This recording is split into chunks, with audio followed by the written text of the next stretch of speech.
우리 칼빈주의 5대 교리를 계속해서 배우고 있습니다.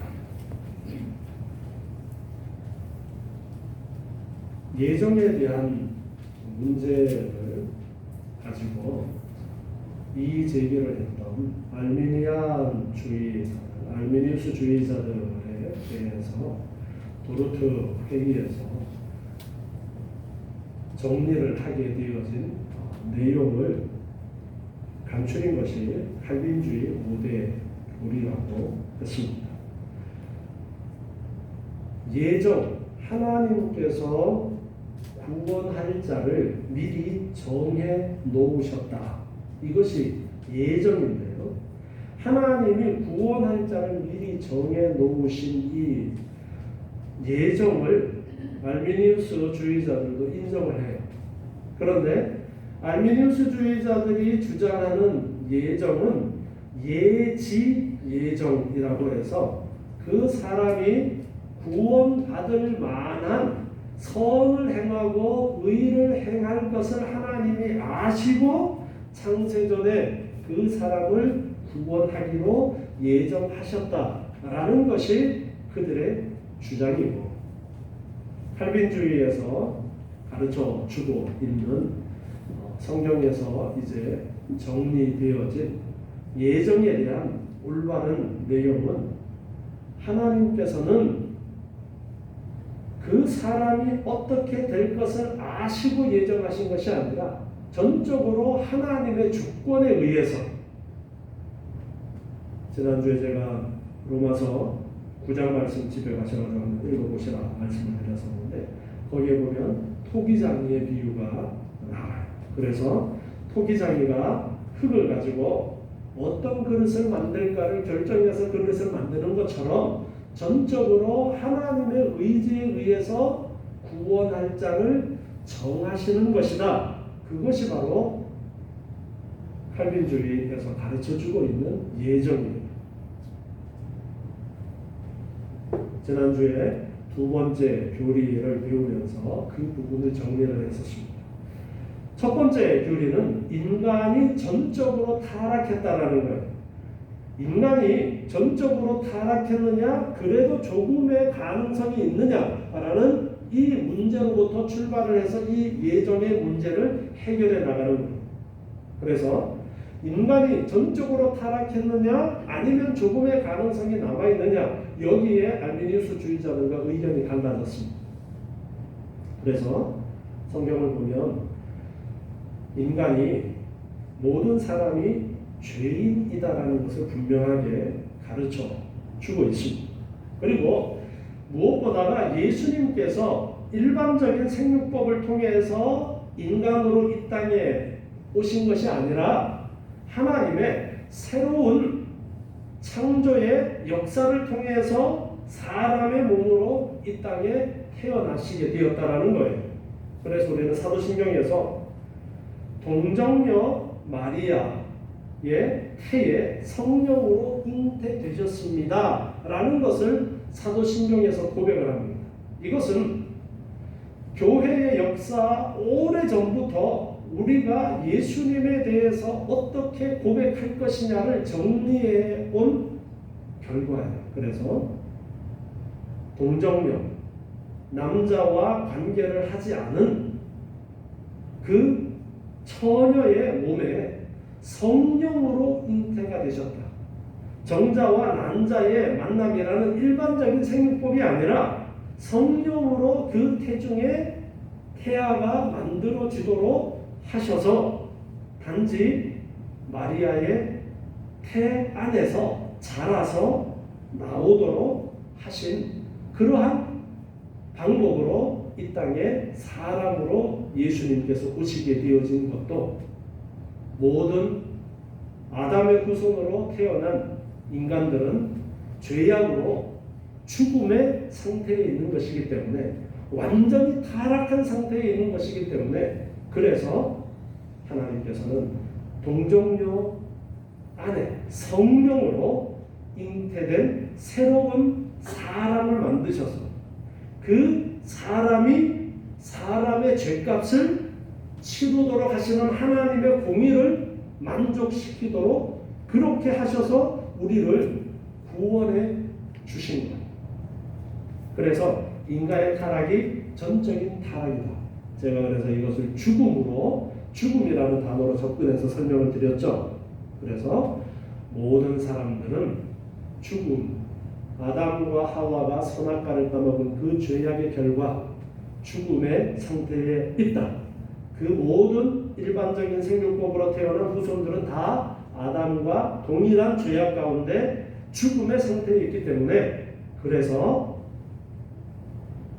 자기가 자기의 의지로 구원에 이를 수 있는 어떤 선을 행하거나 할 수 있는 가능성이 전혀 없는 전적으로 타락한 인간의 상태에 있기 때문에 구원을 위해서 어떤 선을 행할 것을 아시고 하나님이 선택했다라는 예정은 틀렸다. 그래서 하나님의 선택은 무조건적인 선택이다. 그것이 이제 두 번째 교리였죠. 그래서 하나님께서는 이제 모든 죽음의 상태에 있는 인간들, 멸망 지옥불에 던져줘야 될 그러한 인간들인데 그 중에 누구를 구원할 것인가를 하나님의 의지에 의해서 선택하셨다. 그것이 칼빈주의 예정입니다. 성경에서 가르쳐주고 있는 올바른 예정이고 우리 교회는 그 가르침을 따르고 있습니다. 그래서 여러분들이 지금 이렇게 설명드리는 부분을 잘 기억하시고 이러한 교리를 중심으로 해서 성경을 이해를 하면 훨씬 더 성경이 잘 이해가 되어집니다. 그렇지 않으면 성경의 해석이 그냥 파편으로 해석을 하고 맙니다. 그래서 성경을 올바로 해석을 하지 않게 되어지고 하나님의 뜻을 올바로 이해하지 못하게 되어져요. 그냥 한 구절 보고서 이 구절 참 좋아. 그러면서 나는 오늘 이 한 구절 붙들고 살아야지. 그런 식으로 단어 하나하나, 한 구절 하나하나 거기에 빠져서 전체적으로 하나님께서 우리에게 주시고자 하시는 하나님의 가르침에서 어긋나는 방향으로 해석을 해버릴 수 있는 그런 여지가 많아요. 그래서 교리가 중요한 거예요. 그래서 우리 개혁파 교회에서는 교리를 가르치는 것을 중요하게 여기고 가르치고 있는 거예요. 이것을 알고 나면은 성경에 훨씬 더 이해가 잘 되어지고 구슬이 서말이어도 어떻게 해야지 보배라 그래요? 꿰어야 보배다 하는데 그 꿰는 줄이 바로 교리다 그렇게 말할 수가 있어요. 그래서 영어로는 이 조직 신학이라는 단어를 이제 이야기할 때에 시스템이라는 단어를 써요. 시스템 테올로지라고 해서 시스템이라는 단어를 써서 그것을 이제 표현하고 그렇게 하기도 하는데 그만큼 중요한 말씀들을 잘 끼워서 연결이 되도록 하는 것이 교리이기 때문에 우리가 이것을 배우는 것이 중요합니다. 하나님의 선택은 무조건적인 선택이다. 지난주까지 두 번째 교리를 배웠습니다. 하나님께서 누구를 택하시고 구원하기로 정하셨느냐? 기준이 하나님께 있다. 하나님이 생각하시는 기준으로 하나님이 누구를 사랑하고 누구를 택할지를 선택한 것이다. 그래서 그 기준이라는 것이 인간에게 있는 기준이 아니에요. 인간이 가지고 있는 어떤 것이 기준이 아니라 하나님 의지, 하나님의 의지가 기준이 되어서 선택하셨다는 거예요. 그래서 로마서 9장에서 보면은 야곱과 에서의 이야기를 하면서 야곱과 에서가 쌍둥이였잖아요. 쌍둥이였는데 하나님께서는 야곱을 사랑하셨다라는 말씀을 통해서 아직까지 그가 태중에서 그 어떤 선을 행하지도 않았을 때에 무엇을 행했느냐에 따라서 선택한 것이 아니라 하나님의 뜻에 따라서 야곱을 선택하셨다는 거예요. 여러분, 야곱이랑 에서랑 한 행동을 보면은 누가 더 착해요? 인간적인 기준으로 봤을 때 에서가 더 착해요? 야곱이 더 착해요? 에서가 더 착하죠. 야곱 거짓말쟁이잖아요. 인간의 기준이 있는 것이 아니라 하나님이 누구를 선택할 것인가의 기준을 가지고 선택을 하셨다. 오늘은 세 번째 교리로서 여러분 주보에 제가 모대 교리 계속 그대로 남겨두었으니까 한번 보시면 세 번째는 제한된 구속이라는 거예요. 제한된 구속. 계속 이제 예정을 풀어가는 건데요. 그리스도의 구속은 성부 하나님께서 예수님에게 주신 택함 받은 자의 한한다. 제한적이다. 예수님의 구속이 세상 모든 사람들에게 다 영향을 미치는 것이 아니라 선택한 자들에게만 제한적으로 구원을 하시는 것이다. 세상의 모든 사람들을 다 구원하시는 것이 아니라 제한적이다 라는 이 말씀을 하십니다. 예수님께서 구속을 이루기 위해서 이 땅에 오셨고 사람의 육체를 취하셔서 사람이 되셨습니다. 그래서 대표로서 사람들의 죄값을 치르셨는데 세상의 모든 사람들의 죄값을 치른 것이 아니라는 거예요. 오직 택함을 받은 자들의 죄값만 치르셨다. 예수님의 이 구속이 세상의 모든 사람들의 죄값을 다 치루었다라고 하면은 어떻게 되는 거예요? 세상의 모든 사람들이 다 구원받고. 그런데 성경은 그게 아니라 제한적이다라는 것을 말씀하고 있습니다. 그래서 오늘 읽은 요한복음 6장 35절에 보면 예수께서 가라사대 내가 곧 생명의 떡이요 내게 오는 자는 결코 줄이지 아니할 터이요 나를 믿는 자는 영원히 목마르지 아니하리라. 자, 예수님이 생명의 떡이고 그리고 예수님께서는 또 내가 곧 길이요 진리요 생명이라는 말씀을 하셨죠. 나를 통해서만이 하나님께로 나아갈 수 있다라는 그러한 말씀을 하십니다. 구약에 이제 성전을 통해서 우리에게 가르쳐 주시는 가르침도 마찬가지예요. 구약의 성전이 예수님의 예표라고 그렇게 말씀을 드렸는데 성막에 있던 성전에 있던 지성소를 가리고 있는 그 막이 찢어지는 것이 바로 예수님의 죽음과 연결해서 우리가 이해를 하면 된다고 했는데요. 이렇게 예수님을 통해서만 하나님께 나아갈 수 있어요. 그러니까 누구든지 예수님께 나아오면 하나님께 나아갈 수가 있는 거예요.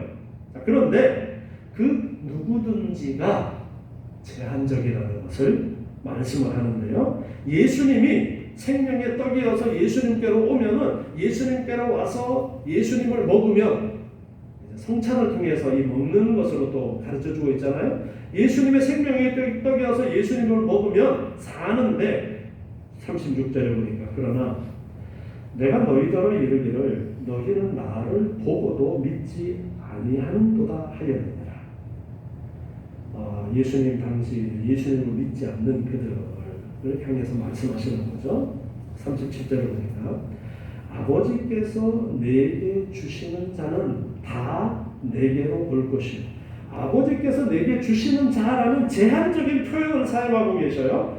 아버지께서 내게 주시는 자는 다 내게로 올 것이요. 내게 오는 자는 내가 결코 내어 쫓지 아니하리라. 예수님께로 와서 생명의 떡을 먹으며 구원함을 얻는데 그 사람들이 제한적이다. 아버지께서 내게 주시는 자만 오게 되어진다는 그러한 의미로 말씀을 하십니다. 38절에 내가 하늘로서 내려오는 것은 내 뜻을 행하려 함이 아니요 나를 보내시니 즉 아버지 하나님의 뜻을 행하려 함이니라. 나를 보내신 이의 뜻은 내게 주신 자 중에 제한적으로 또 말씀하고 있죠. 나에게 예수님에게 주신 자 중에 내가 하나도 잃어버리지 아니하고 마지막 날에 다시 살리는 이것이니라.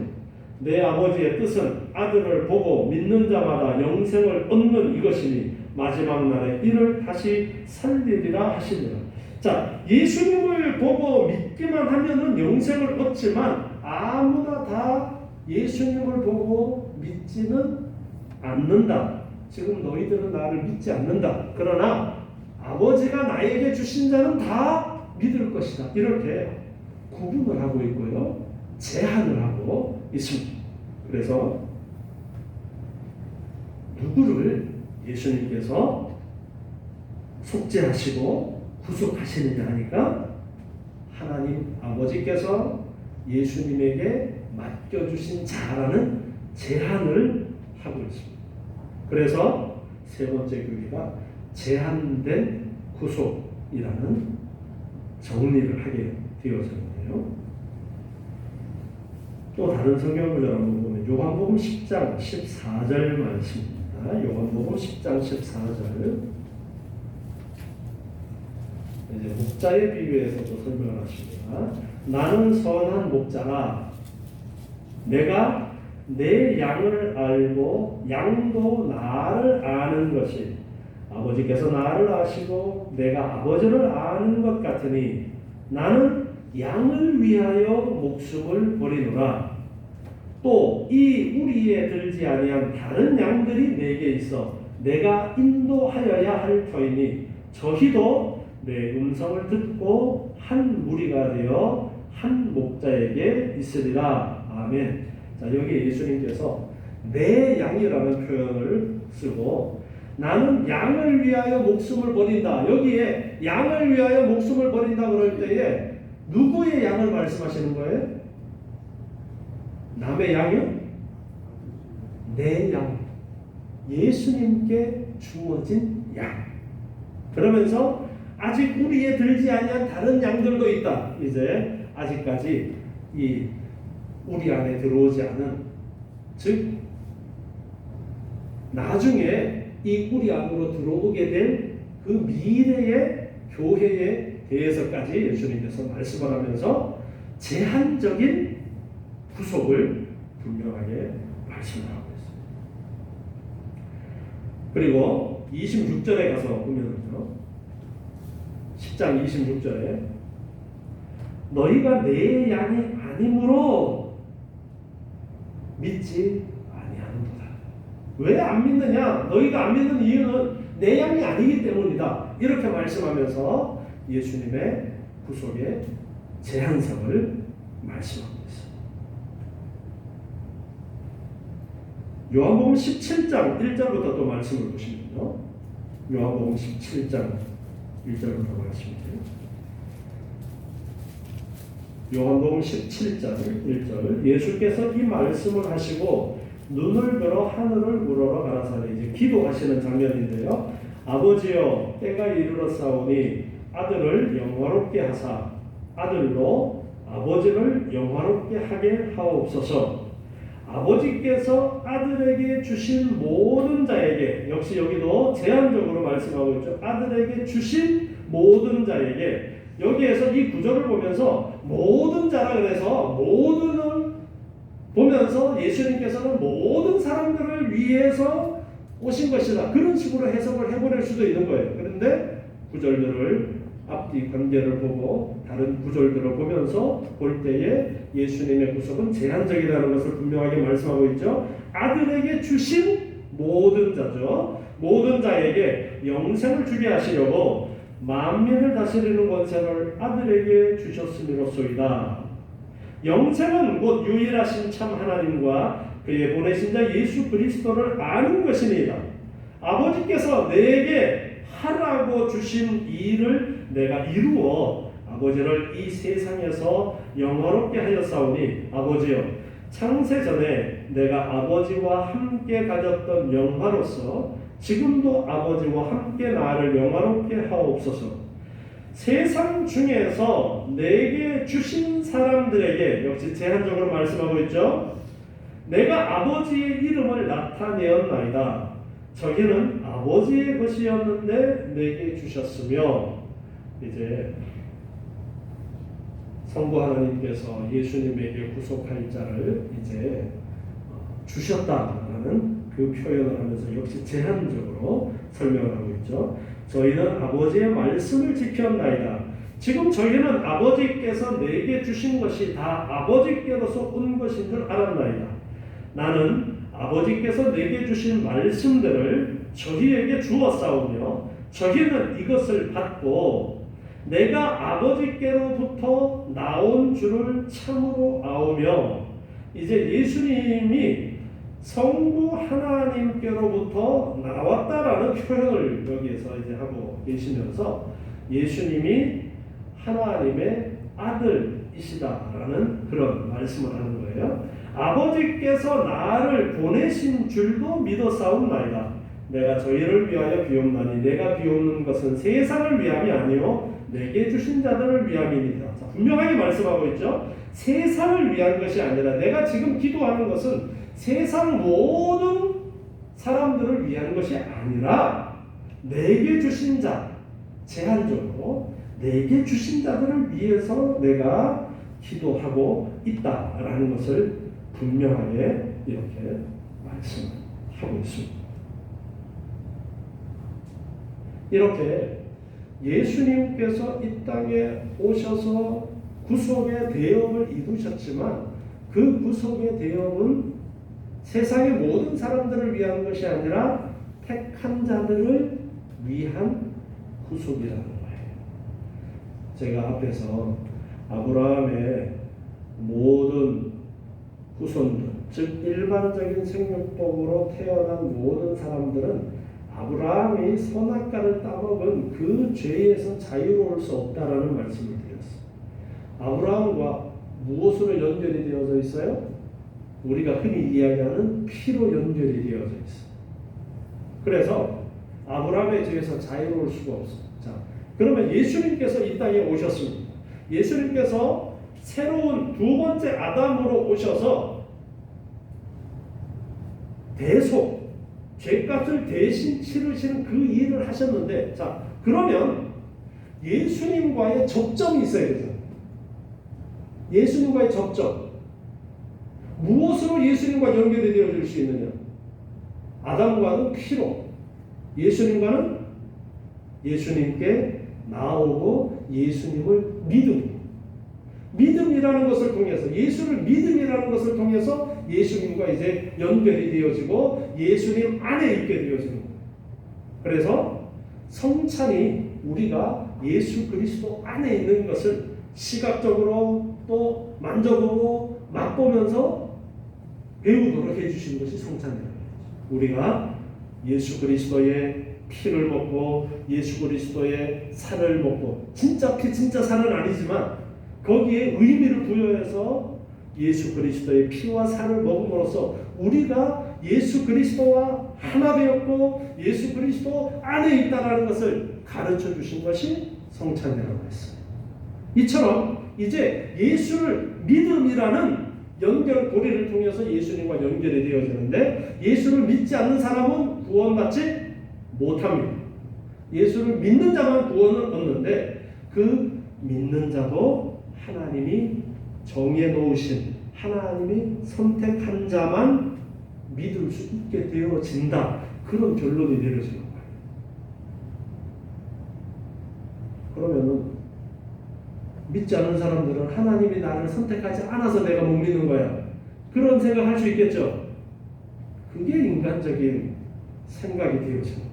그런데 많은 사람들은 그 생각을 하는 거예요. 그런데 아담과 하와가 선악과를 따먹음으로써 이미 사람들은 어떻게 되어진 거예요? 지옥불에 던져질 죽음의 형벌이 꼬리표로 따라다니는 거예요, 모든 사람. 그런데 그 중에서 하나님이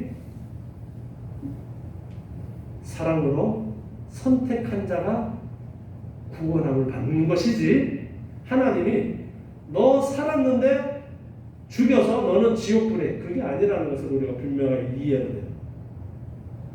그러면 하나님의 택함받은 것이 은혜이지, 택함받지 못한 것이 하나님이 공정하지 않게 죽음에 밀어넣은 것이 아니라는 것을 알 수가 있습니다.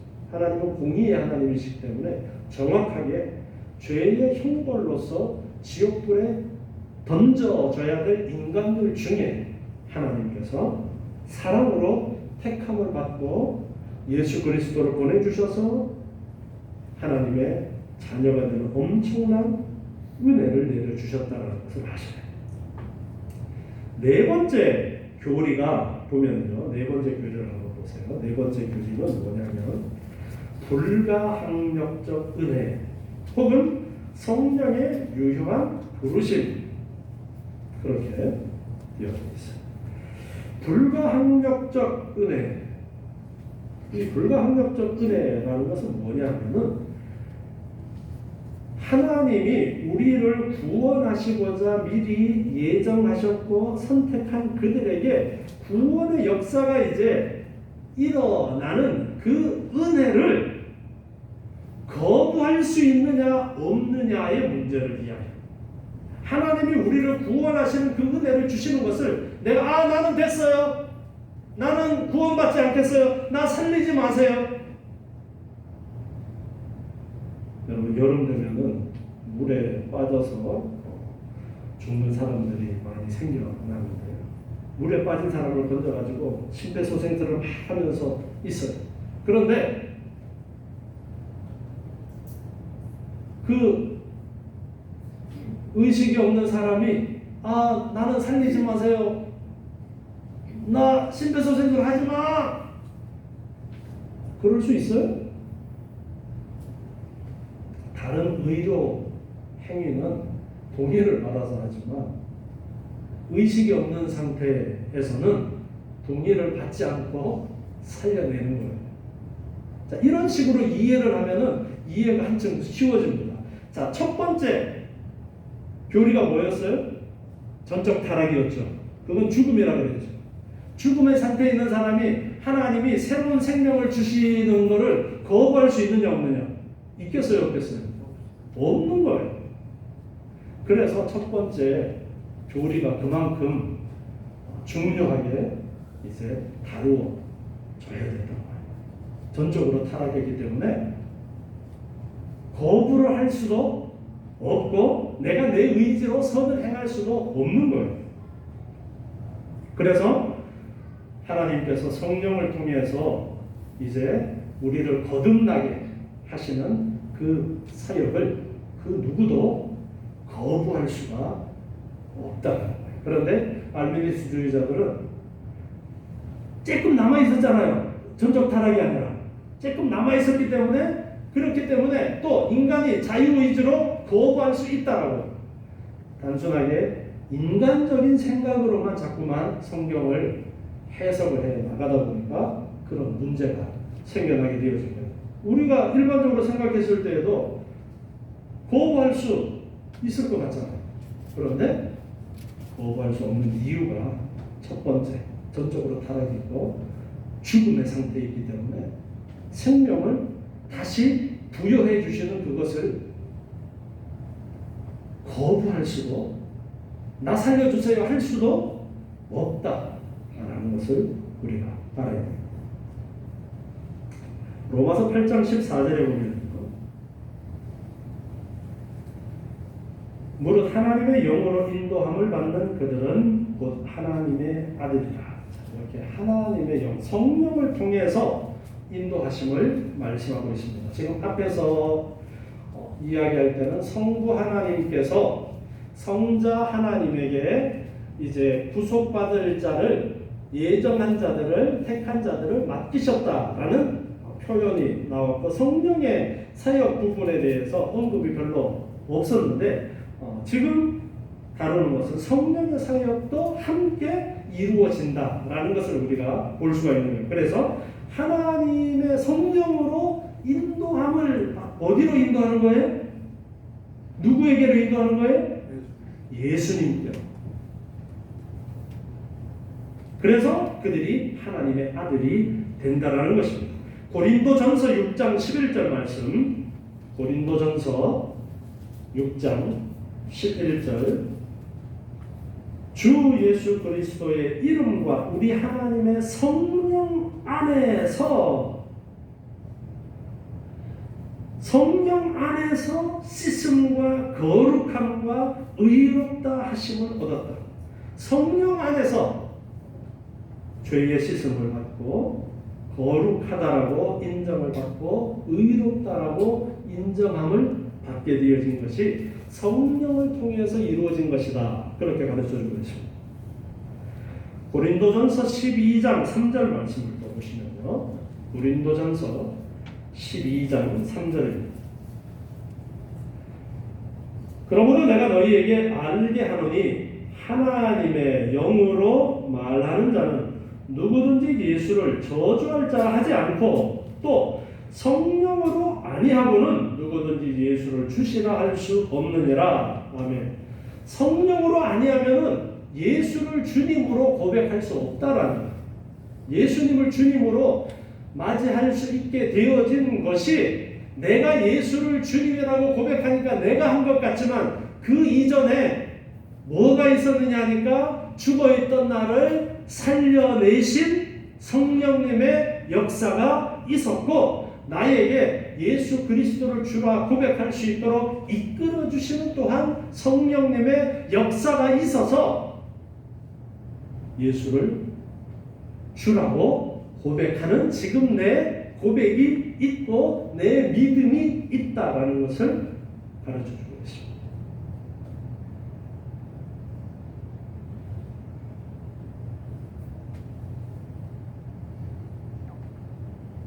베드로전서 1장 2절 말씀 또 한번 보겠습니다.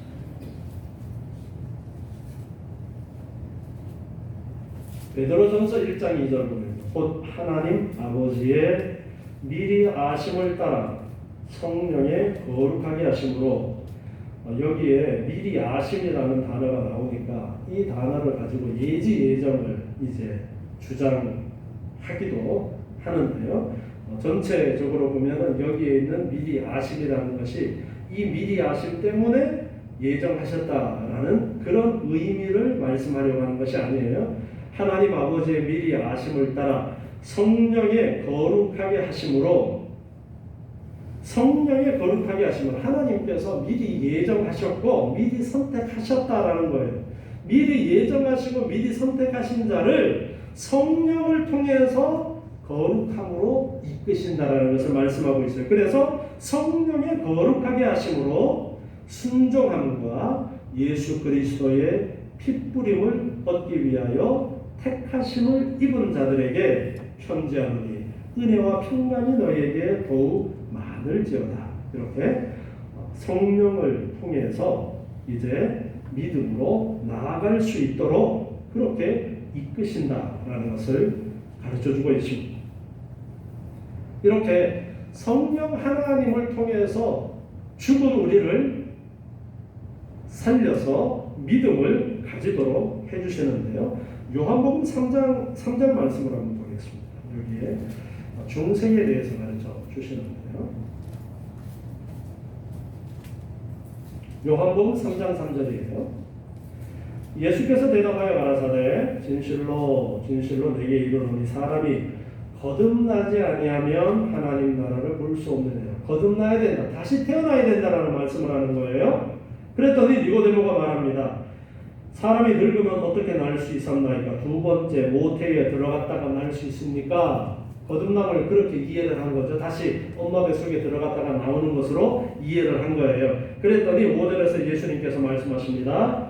대답하시되 진실로 진실로 내게 이르노니 사람이 물과 성령으로 나지 아니하면 하나님 나라에 들어갈 수 없느니라. 물과 성령으로 거듭나는 것이다. 거듭남이라는 것이 엄마 뱃속에 들어갔다 나오는 것이 아니라 물과 성령으로 거듭나는 것이다. 성령의 역사와 여기에 물이라는 부분은 여러 가지로 해석의 여지가 있지만 우리가 물로 세례를 주는 것을 생각할 때에 세례의 가장 중요한 부분은 회개라는 부분이 있습니다. 시스미라는 부분이 있어요. 그런 의미를 가지고 있는데요.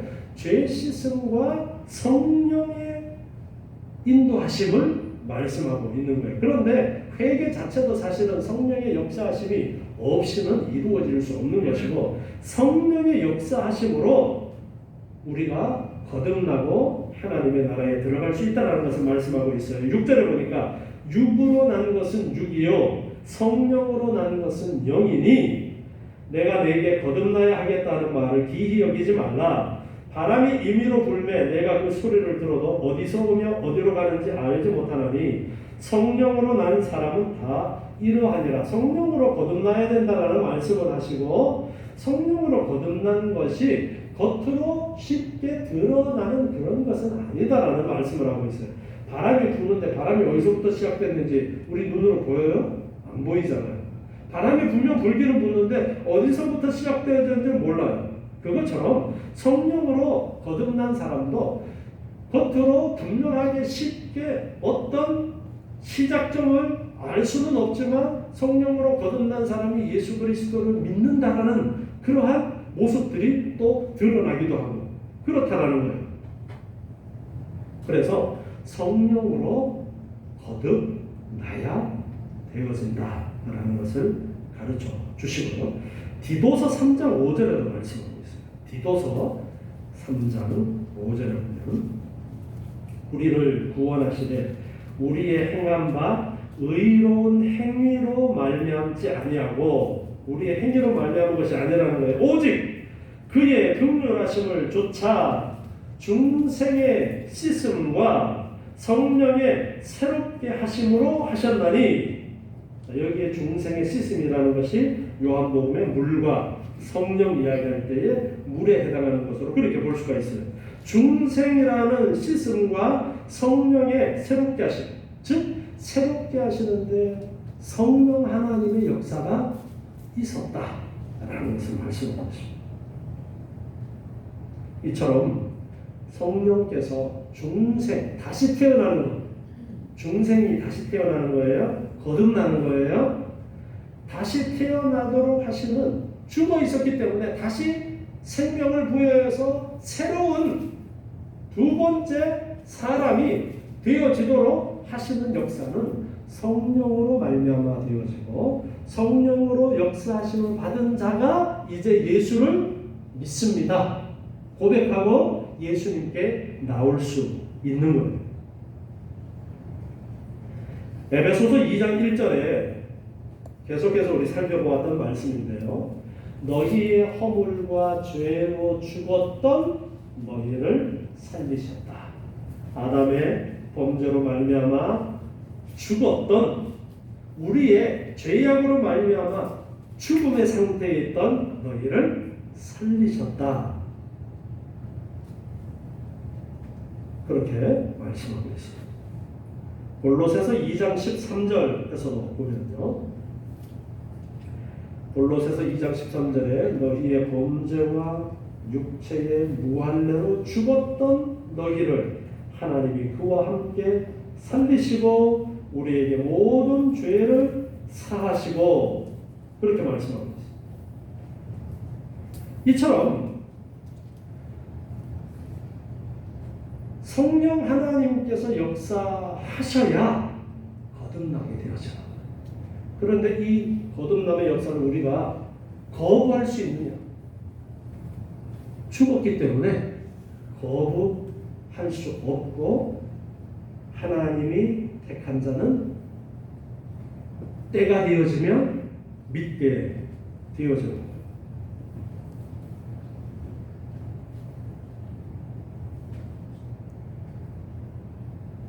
베드로전서 1장 23절 말씀입니다.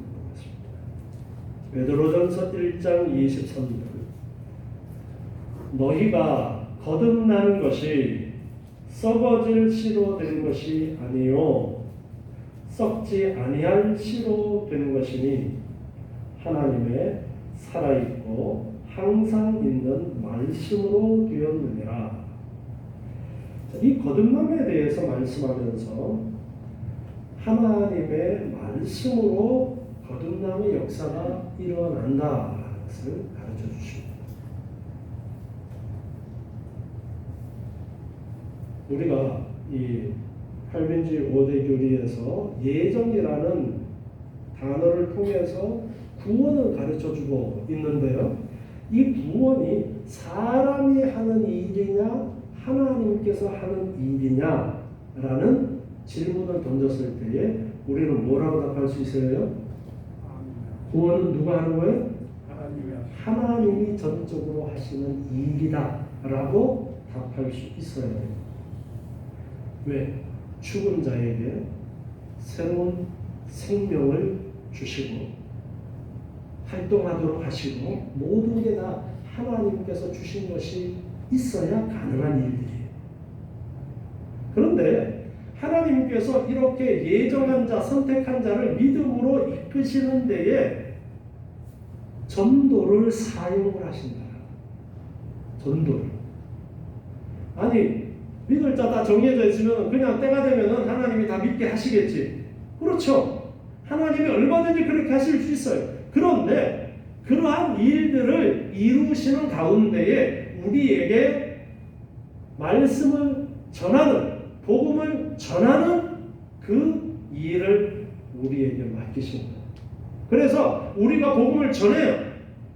그러면 우리가 전한 그 전함이라는 행위 때문에 그 사람이 믿는 것이 아니라 내가 전한 무엇 때문에? 말씀. 내가 전한 그 말씀을 하나님께서 성령께서 역사하셔서 그 사람을 뒤집어 놓는 거예요. 예수를 믿을 수 있는 마음으로 변화시키는 거예요. 에스겔서에서 성령이 임하시면 굳은 마음이 부드러운 마음으로 변화되어진다라고 그렇게 표현하신 것처럼 성령이 임하시면 예수를 거부하고 예수 믿는 사람을 잡아 죽이기도 하고 했던 사울이 변화되어서 바울이라는 이름을 가지게 되어졌던 것처럼 그렇게 변화의 역사가 일어나는 거예요. 그러니까 우리가 이 전도를 소홀히 해서는 안 돼요. 누가 구원받을지 알아요? 몰라요? 우리는 몰라요. 그렇기 때문에 우리에게 주신 사명은 열심히 전하라는 거예요. 그리고 우리가 전하게 되어지면은 성령 하나님께서 역사하셔서 택한 자는 반드시 거부할 수 없기 때문에 하나님이 정한 때가 되어지면 믿게 되어지는 거예요. 자, 우리가 사랑하는 가족들, 사랑하는 사람들을 위해서 기도하고 있어요. 기도하면서 복음을 기회를 봐서 계속 전해야 돼요. 그러면 하나님의 택함을 받은 자라면 반드시 하나님께서 그를 구원하시는 은혜의 역사가 있을 때에 그 사람은 거부할 수 없이 성령께서 그를 믿음으로 이끄신다라는 것. 나도 그렇게 지금 믿게 되었다라는 것. 아니 지금은 믿음이 없는 상태일 수도 있어요. 지금 예배에 나와 있고 교회에 다닌다는 것. 그러나 이 말씀을 통해서 하나님께서 나를 살리시는 은혜가 있고 나를 깨닫고 변화되어질 수도 있습니다. 이렇게 구속의 이 문제에 있어서 전적으로 하나님께서 역사하시는 이 일들을 우리는 분명하게 알고 하나님께서 전적으로 택하시고 믿음으로 인도하신다는 이 놀라운 비밀, 이걸 알고 나면 내가 지금 믿는 것이 얼마나 감사한지 몰라요. 하나님의 은혜를 덧입었기 때문에 내가 지금 믿을 수 있는 거예요. 하나님의 은혜를 또 덧입지 않으면 그 누구도 믿을 수가 없어요. 그래서 우리가 하나님의 놀라운 은혜 가운데 있음을 알고 감사해야 되겠고, 더욱더 하나님께서 우리에게 주신 전도라는 이 사명을 또 귀하게 여기고 전도하는데 힘쓰는 정말 여러분 되시기 바랍니다. 기도하겠습니다. 하나님 감사합니다. 오늘도 구원의 귀한 하나님의 은혜와 역사하심에 대해서 배웠습니다. 저희를 택하여서 예수 그리스도의 구속하심으로 하나님의 자녀 삼아 주심을 감사합니다. 성령 하나님께서 저희를 이끄시고 여기까지 인도하여 주심을 감사합니다. 저희들 온전히 하나님의 구속하심의 은혜를 알고 감사하게 하시고 날마다 기뻐하며 하나님께 감사의 찬양을 드리며 살아가는 저희의 삶이 되게 도와 주시옵소서. 또한 이웃들에게 사랑하는 자들에게 이 예수 그리스도의 구속에 귀한 복음을 증거하는 데 힘쓰는 저희들 되도록 주님 도와 주시옵소서. 항상 하나님의 사랑과 은혜를 알고 하나님께 영광 돌리는 저희의 삶이 되게 도와 주시옵소서. 예수님의 이름으로 기도드리옵나이다. 아멘.